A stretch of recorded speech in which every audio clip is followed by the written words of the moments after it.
여러분, 성도의 신앙생활에 있어서 가장 중요한 것이 뭘까요? 성도가 신앙생활하는 데 있어서 가장 중요한 게 뭘까?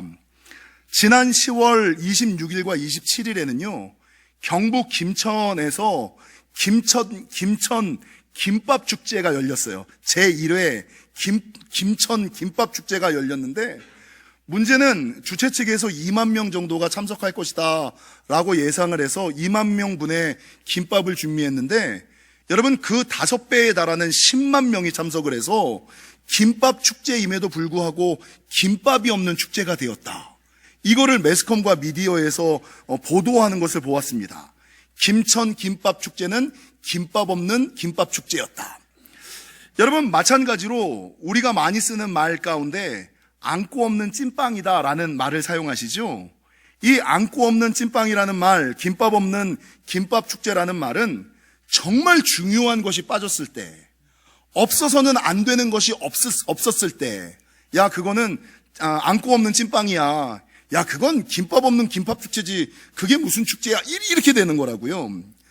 여러분, 동일하게 신앙에 있어서 모든 것이 있어도 이것이 없으면 아무것도 아니고, 성도가 모든 것을 잘하는데 이거를 못하면 아무것도 잘하는 게 아닌 거, 그게 뭘까요? 퀴즈. 고린도전서에서는 이거를 사랑이라고 얘기를 하거든요. 근데 엄밀하게 얘기하면 사랑 위에 있는 한 가지가 더 있어요. 그게 뭡니까? 예배예요. 예배. 여러분, 오늘 본문 5절을 보십시오. 이르시되 나의 성도들을 내 앞에 모으라, 그들은 제사로 나와 언약한 이들이니라 라는 말씀이 있어요. 여러분, 이 본문은 2024년 영지교회의 주제 성구로 제가 지난 송구 영신 예배 때 이 한 절의 말씀을 가지고 이미 다 설교를 했어요. 그때 제가 이런 예화를 들어드렸죠. 제가 목사가 되기 전에 이전에는 출판사에서 근무를 했고, 그 이전에는 강남에서 보험회사를 다녔거든요. 여러분, 태평양생명이라고 아세요? 그 옛날 태평양생명 단체사업부 팀장을 1996년, 1995년 요때 제가 직장생활을 했거든요. 근데 여러분, 이 보험에 대해서는 제가 그래도 조금 아는데, 사람들이 보험을 드는 이유가 뭐예요? 삶에 대한 불안이 있으니까 위기의 순간에 무언가를 보장받고 안정감을 누리기 위해서 보험을 드는 거 아니에요? 근데 내가 아무리 좋은 보험을 들었다 손 치더라도, 내가 아무리 비싼 보험을 들었다 손 치더라도, 여러분, 이게 안 되면 보험의 효과와 보장을 받지 못하는 유일한 단서 조항이 하나 있어요. 그건 매월 뭐를 해야 된다고요? 보험료를 납입해야지만.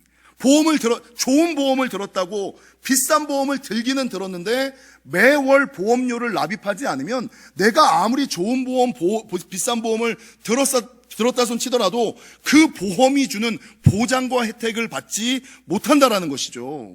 그래서 내가 계약을 유지하기 위해서는 매월 보험료를 납입해야 되는 것과 마찬가지로, 여러분, 성도가 하나님과 관계를 유지하면서 하나님의 은혜와 하나님의 축복, 하나님의 인도와 하나님의 보호를 받기 위한 유일한 단서 조항이 딱 하나가 있어요. 그게 뭐예요? 딴 건 모르겠는데 이거 안 하면 나랑은 끝이야.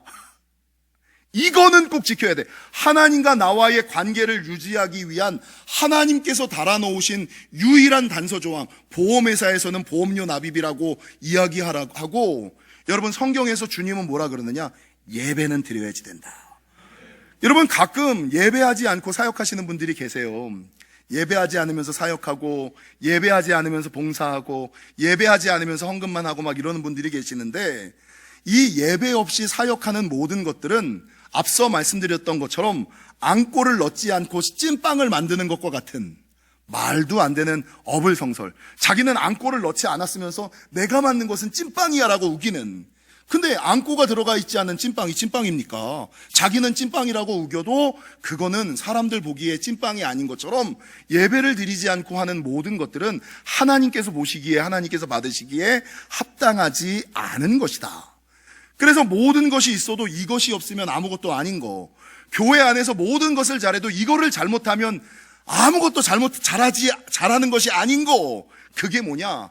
사랑이 아니라 사랑 위에 예배라는 것이 있음을 기억하시고, 그래서 여러분 수많은 설교자들이 뭐라 그럽니까?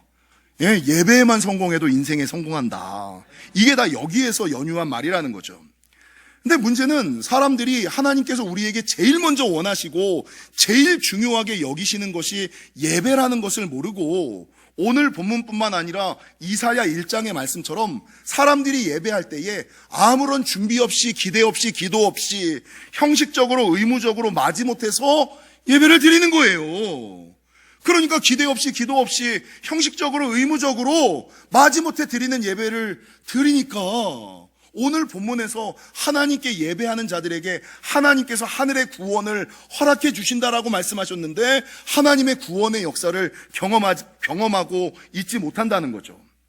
반면에 우리 하나님 입장에서 성도들이 이렇게 의무적으로 형식적으로 마지못해 준비 없이 기도 없이 예배를 드린다면 우리 하나님이 과연 그 예배를 어떻게 받으실까? 제가 우리 하나님 입장에서 생각해 보니까 어떤 생각이 들었냐면, 우리 하나님이 엎드려 절받는 심정이 아니실까?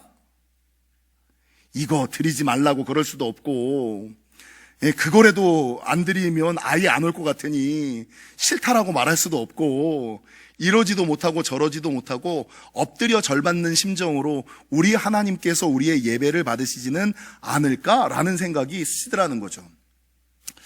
여러분 살면서 뿌듯하고 행복함을 느꼈던 적이 있으십니까? 살면서 난 이때 정말 행복했어, 나는 이때 너무 뿌듯했어 라고 생각이 든 적. 지난주에 우리 교회 홍성래 전도사님께서 목양실로 올라오셨어요. 그래서 저한테 이러는 거예요. 목사님, 제 여자친구가 뮤지컬의 음향 감독인데 목사님, 제가 목사님한테 뮤지컬 티켓 하나 드릴게요. 지저스 크라이스트 슈퍼스타. 우와, 그 티켓을 2장을 주겠다는 거예요. 제가 그 얘기를 딱 듣고 나서 농담처럼 뭐라 그랬냐면, 내가 처음으로 부교역자 둔 것을 이렇게 감사할 줄은 몰라. 내가 처음으로 부교역자 잘 뒀다는 생각이 든다. 고맙다. 아니, 농담으로 이렇게 얘기를 했어요. 여러분 살면서 뿌듯했던 적, 살면서 참 감사했던 적이 언제냐면, 자녀들한테 이런 소리를 들었을 때, 가끔 우리 아들이랑 우리 딸내미가 저한테 이런 얘기를, 사회생활로 하는 건지 용돈을 많이 받기 위해서 그러는 건지, 가끔 우리 아들이랑 우리 딸은 저에게 이런 말을 해요. 아빠, 키워주셔서 감사해요.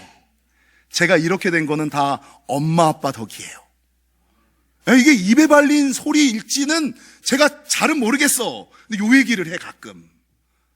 우리 아들은 어디다가 세상에서 가장 존경하는 사람을 쓰라라고 얘기하면 1번으로 저를 쓰고 2번으로 딴 사람을 위인을 써요. 얼마나 뿌듯한지. 우리 딸내미는 작년 요맘때 대학에 입학을 했잖아요.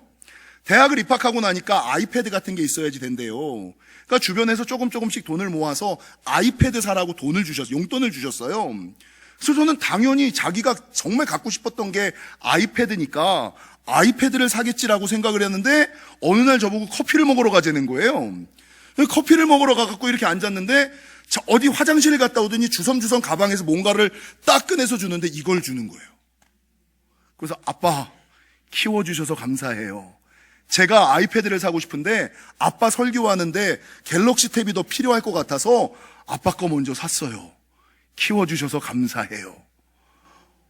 여러분 잘 키운 것 같죠? 아마 얘네들이 정치를 너무 잘하는 것 같아. 용돈이 더 필요했던 것 같아. 어찌됐건 그 얘기를 듣는데, 고생한 보람이 있다. 수고한 보람이 있다.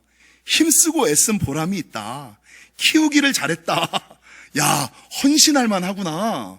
이런 생각이 들면서 우리 아들과 딸이 평생에 마음 아프게 했던 거, 힘들게 했던 거, 아프게 했던 것들이 눅눅듯이 싹 사그라지고 이뻐 보이기만 하더라고요. 여러분, 목회자로서도 마찬가지죠. 목회자가 목회를 하면서 가장 힘든 것은, 성도들은 항상 기도 부탁을 하는 존재인데 어떨 때 기도 부탁을 해요? 힘들고 어렵고 안 풀릴 때 기도 부탁, 부정적인 일이 있을 때 기도 부탁을 하거든요. 근데 기도 부탁은 많이 하는데 기도가 응답됐다라는 간증은 저에게 별로 안 해. 그럼 내가 뭐 보수를 좀 달라 그럴까봐. 그러니까 힘들고 어렵다는 얘기는 너무 많이 듣는데, 목사님이 기도해 주셔서 응답됐어요. 문제가 풀렸어요. 감사해요. 이 얘기가 잘 안 들려요. 근데 가끔 가다가 성도들이 목사님 덕분에 문제가 해결됐어요.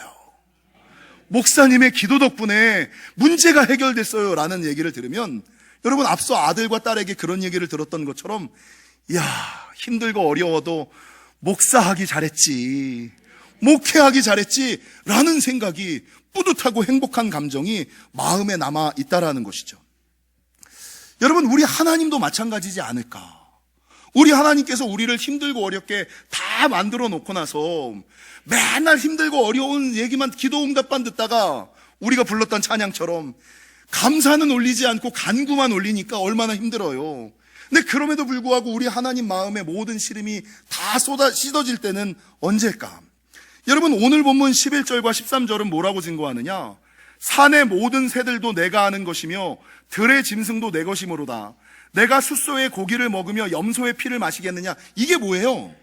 니네가 숫송아지를 주고 고기를 주고 세상에 그 어떤 예물과 헌금을 한다 손치더라도 내가 그거를 기뻐하겠니? 내가 정말 원하고 바라고 기뻐하고 행복해 하는 것은, 하나님께서 가장 좋아하시는 것은 오늘 본문 14절, 15절, 23절을 보세요. 감사로 하나님께 제사를 드리며 지존하신 이에게 내 서원을 갚으며 환난 날에 나를 부르라. 내가 너를 건지리니 내가 나를 영화롭게 하리로다. 언제 하나님께서 나를 건지시고 언제 우리가 하나님을 영화롭게 해요?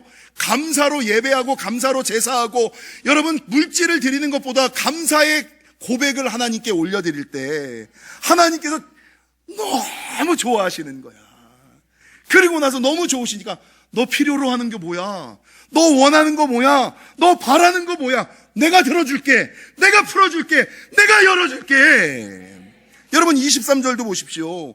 감사로 제사를 드리는 자가 나를 영화롭게 하나니. 숫송아지로 나를 예배하고 헌금으로 봉사로 이거로 저거로 달란트로 하는 것보다 나는 감사로 제사를 드리는 것이 나를 가장 영화롭게 하는 것이고, 그의 행위를 옳게 하는 자에게 내가 하나님의 구원을 보이리라. 언제 하나님께서 우리를 건져주시고 언제 하나님께서 우리를 건강의 문제, 영혼의 문제, 물질의 문제, 인생의 문제에서 구원해 주시느냐?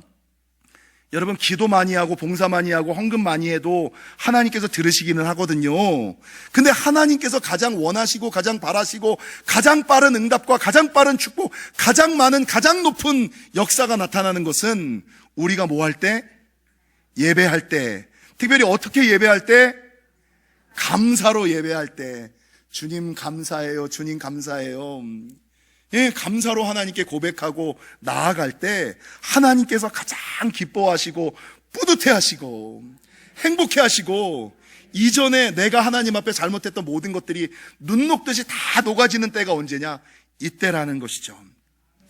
그래서 어떤 사람은 감사는 하나님을 영화롭게 하는 최고의 제사이고 제물이며 마귀를 이기는 최대의 무기이고, 하늘의 축복을 공급받는 가장 중요한 통로다. 감사는 하나님을 영화롭게 하는 최고의 제사와 제물이며 마귀를 이기는 최대의 무기이며 하늘의 축복을 공급받는 가장 중요한 통로다. 여러분, 모든 것이 있어도 예배가 없으면 아무것도 아니고요, 모든 것을 잘해도 예배를 잘못 드리면 아무것도 아님을. 예전에 어떤 사람이 사막을 여행하는데 저 눈앞에서 뭔가 번쩍번쩍거리는 게 보이는 거예요. 막 달려가 봤더니 황금밭이 쫙 널려져 있는 거예요. 너무 기쁜 나머지 그 황금을 계속 자기 주머니에다 다 넣어요. 근데 넣다가 더 넣을 데가 없는 거야. 그래서 이거 더 가져가야 되는데 라고 생각해 보니까 물주머니가 하나 딱 남았거든요. 고민을 하다가, 그래 황금인데, 요즘에 한 돈에 얼마야? 50만 원이라며요. 아름 집사님 오셨나? 한 돈에 50만 원이 금덩어리가 이렇게 있으니 물주머니 요만한 거 하나만 채워도 이게 얼마야? 고민을 하다가 물을 다 쏟아버리고 물주머니에다 황금을 채웠어요. 그리고 그 주머니를 이고지고 이제 신나서 이제 자기 가는 곳에 가는데 저 앞에 어떤 사람이 무릎을 꿇고 이렇게 보이는 사람 형상이 보여요. 이 사람이 뭐 하는 사람인가 가서 이렇게 봤더니 이 사람이 거기서 말라 죽어 있는 거예요. 그리고 그 사람의 어깨와 그 사람의 주변에 수많은 황금 주머니가 있는 거예요. 이 사람이 그걸 딱 보는 순간 깨달은 게 있죠. 아차. 아무리 황금이 좋았어도 물은 쏟아버렸어서는 안 되는 건데. 아무리 황금이 귀하다 손 치더라도, 아무리 황금이 좋다 손 치더라도 물은 쏟아버렸어서는 안 되는 건데, 그거를 거기서 깨달아요. 그리고 이 사람도 얼마 가지 않아서 도로 사막에 가서 말라 죽었다라는 얘기가 있어요. 사랑하는 성도 여러분, 성도가 절대 버리지 말아야지 되는, 어떤 상황과 어떤 환경이 오더라도, 목에 칼이 들어와도 끝까지 버리지 말아야지 되는 유일한 한 가지가 있다면 그건 뭐라고요? 예배.